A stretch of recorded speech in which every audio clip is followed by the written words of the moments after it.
Hello tout le monde, c'est Victor de Ben & Vic. Aujourd'hui on se retrouve pour une nouvelle vidéo Google Ads versus Facebook Ads. Beaucoup de médias buyers prônent Facebook Ads, d'autres prônent Google Ads. Si tu ne sais pas quel levier choisir pour ton business, le but c'est de t'aiguiller pour que tu fasses le meilleur choix et que tu aies le meilleur retour sur investissement possible. Pourquoi est-ce qu'on parle de Facebook et Google uniquement? Tout simplement parce que ce sont les deux plus gros acteurs de l'achat média dans le monde. La première différence réside dans la nature du levier. Facebook est un réseau social tandis que Google est un moteur de recherche. C'est-à-dire que sur Facebook, je vais sur la plateforme pour me divertir. Donc quand il y a une publicité, la publicité m'est imposée. Alors que sur Google, je fais une recherche par rapport à un sujet qui m'intéresse, la publicité accompagne la recherche. On est vraiment sur des personnes qui sont dans une intention par rapport à la recherche.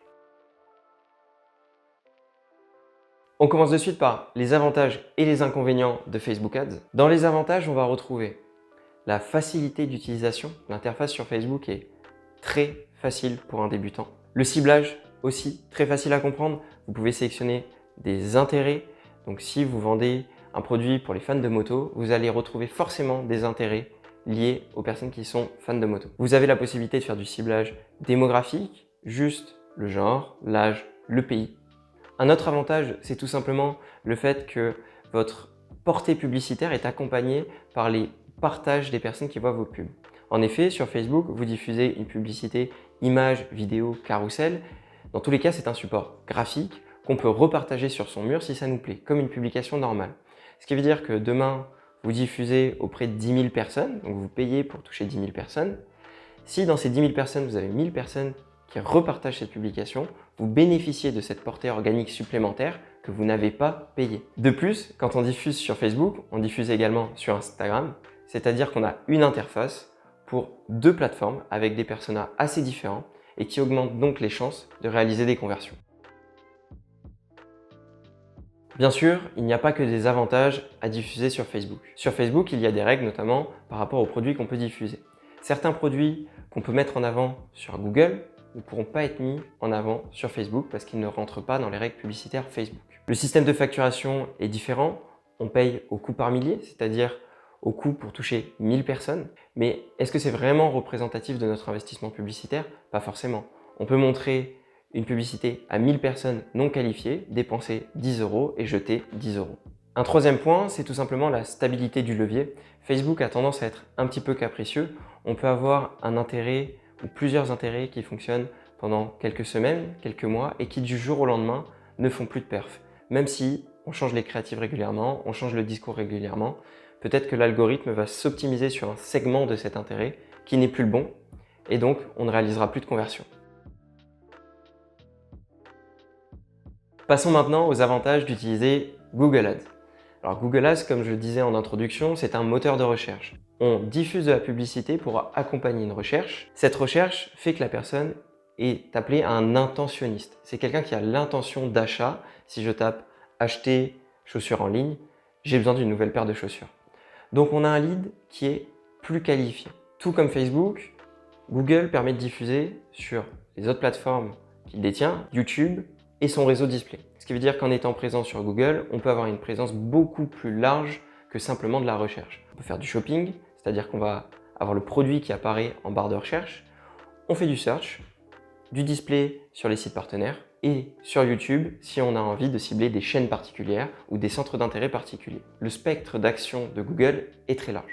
En plus de ça, Google a un système de facturation assez intéressant qui est au coût par clic. C'est-à-dire qu'on ne paye pas quand on montre la publicité, mais on paye lorsque la personne clique dessus. Et sur YouTube, quand la personne a vu un certain temps de publicité. Donc on ne perd pas d'argent si la personne regarde 3 secondes par exemple.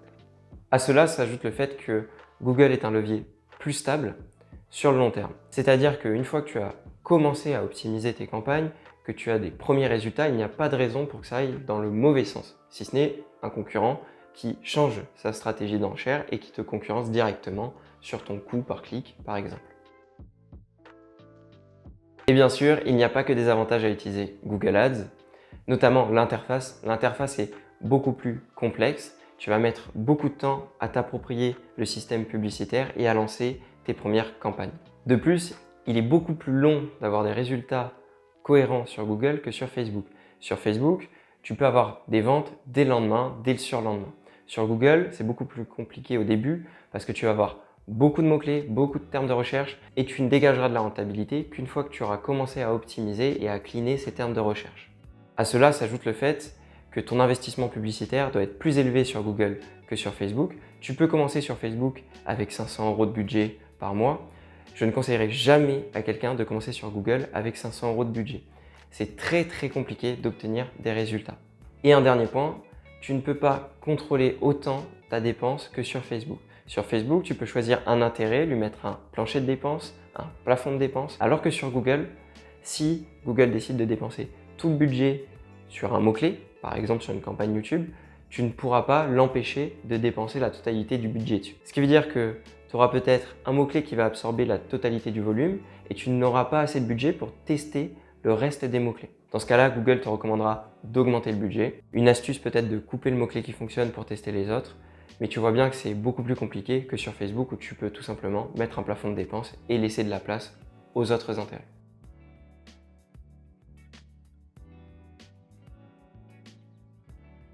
Mais en réalité, est-ce que tu dois vraiment choisir entre Facebook et Google Ads? Je ne pense pas.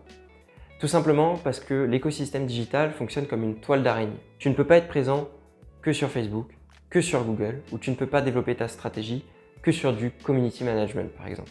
C'est un tout qui fait qu'à terme, ton business fonctionne. Donc si tu lances du Facebook Ads, bien sûr il va falloir scale, augmenter ton budget, augmenter ton volume de vente, mais l'étape qui suit, c'est tout simplement de passer sur un autre levier, et pourquoi pas Google Ads. Pourquoi passer sur un autre levier? Parce que ça te permettra de toucher des personnes différentes. Tout le monde n'utilise pas Facebook, tout le monde n'utilise pas Instagram.